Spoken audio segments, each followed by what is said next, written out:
ఈ సందర్భంగా నేను తెలియజేస్తాను. ఎందుకంటే ఈ ప్రాంతంలో ఏ చెట్టును అడిగినా, ఏ పుట్టను అడిగినా, ఏ రాయిని అడిగినా ఇలా భాగవతం మొత్తం కూడా ఈ అవినీతి పరులు మొత్తం కూడా ప్రతి ఒక్కరు కూడా చెప్తారు. ఇలా ఈరోజు వీళ్ళు ఏం చేయలేదనో, వీళ్ళకి కావాలని రాజకీయ కక్ష చేస్తున్నానో అని మీరు ఎంకేసుకొస్తున్నారే. ఈరోజు వీళ్ళు చేసింది ఇంత అంతా కాదు.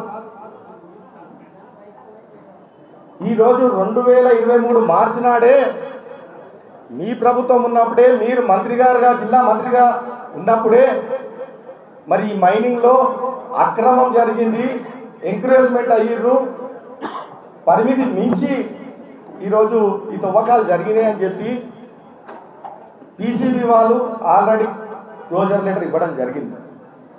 మరి మార్చి 3వ నెల 2023 నాటి నుంచి మరి 6-7 నెలల సంది మరి మీ ప్రభుత్వమే ఉన్నప్పుడు మరి క్లోజర్ లెటర్ ఇచ్చినప్పటికీ కూడా ఎందుకు దాని మీద యాక్షన్ జరగలేదని అడుగుతా ఉన్నా. మళ్ళీ ఈరోజు నేను నాకు ఒకటే అడుగుతా ఉన్నా, అందరూ కూడా అనుమానిస్తూ ఉన్నారు. ఈరోజు ఇవన్నీ కూడా జరగడానికి మీరందరూ ఊరుకున్నారు. ఆ రోజు నుంచి మీ ప్రభుత్వాలు ఊరుకునే, మీరు ఊరుకున్నారంటే మళ్ళీ ఈరోజు మీ వాటా ఎంత వచ్చింది అన్నది అడుగుతా ఉన్నారు. అందరూ అనుమానం పడతా ఉన్నారు. మీకు కూడా ఇలా షేర్లు ఉన్నాయేమో అని అడుగుతా ఉన్నారు, మీకు కూడా ఇలా వాటాలు ఉన్నాయేమో అడుగుతా ఉన్నారు. ఈరోజు మైపాల్ రెడ్డి గారు దోషిన దాని మీద, మైపాల్ రెడ్డి గారు అక్రమం చేసిన దాని మీద మరి మీ వాటా మీకు పంపిస్తున్నారు అని చెప్పి అడుగుతా ఉన్నారు. ఈరోజు అందరూ కూడా అనుమానం పడతా ఉన్నారు. మరి వీళ్ళని ఎన్కేసుకొస్తున్నాం అంటే, ఇలాంటి దొంగలని, ఇలాంటి కబ్జాకోరులను ఎన్కేసుకొస్తున్నాం అంటే మరి ఈరోజు తప్పకుండా అందులో మీ భాగస్వామ్యం ఉందని చెప్పి అందరం కూడా భావిస్తా ఉన్నాం. ఈరోజు మంత్రి కుమార్తె వివాహంలో, జిల్లా మంత్రి కుమార్తె వివాహంలో పెళ్లి పేరు చెప్పి నువ్వు ఎన్ని డబ్బులు వసూలు చేసినావు చెప్పాలి. సొంత కుటుంబానికి గిట్ట నువ్వు ఇక్కడ ఉన్న లైవ్ల వాళ్ళు సొంత కుటుంబాన్ని తల్లితో సహా, అన్నతో సహా, వాళ్ళ సిస్టర్తో సహా పోలీస్ స్టేషన్లో కంప్లైంట్ ఇచ్చిన దాఖలాలు నీవు ఉన్నాయి. ఈ చరిత్ర అది. నువ్వు వేరేల గురించి మాట్లాడే హక్కు నీకెక్కడిది? కాబట్టి ఇవన్నీ ఆలోచన చేసి మాట్లాడాలి. కాబట్టి ఆ విధంగా కాటా శ్రీనివాస్ గౌడ్ గారు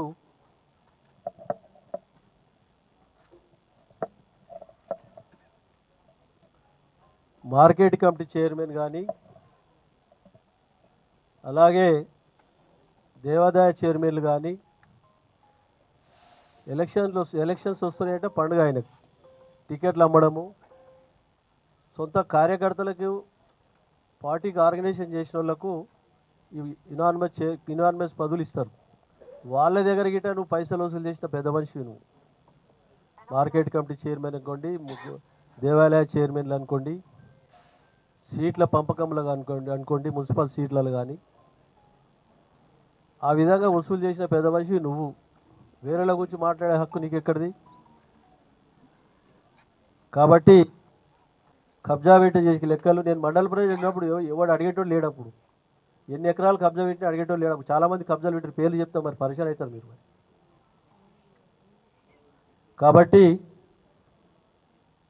కాటా శ్రీనివాస్ గౌడ్ గారు మాట్లాడే మాటలన్నీ ఫేక్ మాటలు. నేను గజం భూమి గిట్ట కబ్జా చేసినట్టు చూపిస్తే 90 నుంచి ఇప్పటి వరకు, అప్పుడు ఎలక్ట్రానిక్ మీడియా లేదు, ప్రెస్ మీడియా తక్కువ ఉంది, ఉన్నగాని తక్కువ ఉన్నది. ఎక్కడైనా ఒక గజం జాగా కబ్జా చేసినట్టు ఆధారాలతో ప్రూవ్ చేస్తే దాన్ని దేనికైనా సిద్ధమే.